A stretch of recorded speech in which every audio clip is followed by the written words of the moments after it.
What's up for June? Saturn and Mars meet up with the Moon. Jupiter returns at dawn. And tips for identifying some common objects seen in the sky.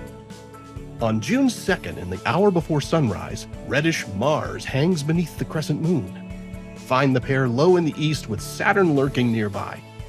The following morning, on June 3rd, the moon has moved so that it sits beneath Mars.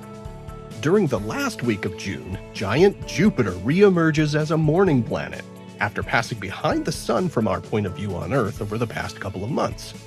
By June 24th, you can find it about 10 degrees above the horizon as the morning sky begins to brighten. It climbs a little higher each morning after that as July approaches.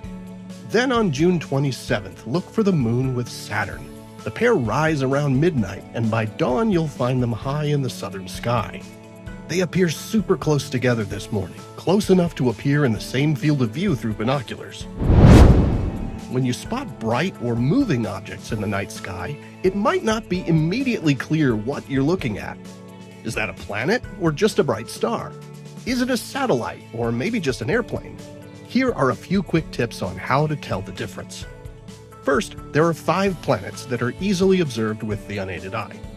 Of these, 2 planets, Venus and Jupiter, can sometimes appear incredibly bright, like shining beacons in the sky. The other planets are much less bright, but still generally shine as brightly as bright stars. The big tip-off that you're looking at a star and not a planet is that planets tend to shine steadily, whereas stars twinkle. Stars are so far away that they're just points of light, and ripples in our atmosphere easily distort them, causing the familiar flicker. The planets are relatively close by, being here in our solar system. Through binoculars or a telescope, instead of a single point, planets show us a tiny disk or crescent that's illuminated by the sun. So even though they appear star-like to the eye, the light from a planet is coming from a slightly more spread out area, making planets appear more constant in brightness. Both planets and stars rise in the east and set in the west, and they move very slowly across the sky during the night. But what if you see an object that's moving?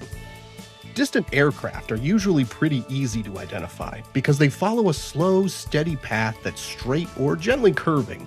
They have exterior lights that flash in a regular pattern, often including a red beacon. Satellites tend to be most visible in the hour or so after dark or before dawn, when it's night here on the surface, but the satellites are high enough in the sky to be illuminated by sunlight. They're generally fainter than aircraft and move in slow, very steady, very straight paths. They might briefly flare in brightness, but they don't have lights that blink. The International Space Station is an exception because it's very bright and is often visible for long enough to observe the curving path of its orbit. But it doesn't have flashing lights you can see from the ground, and it does something else satellites do. Satellites often fade out of view as they travel into Earth's shadow, or fade into view as they emerge. And occasionally, you might see a train of satellites moving slowly and silently in formation.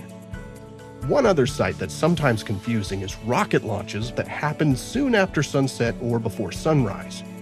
Similar to spotting satellites, this is when it's darker here on the ground, but launching rockets climb high enough to be illuminated by sunlight. When rockets launching at these times of day get really high in altitude, their exhaust can be brilliantly illuminated.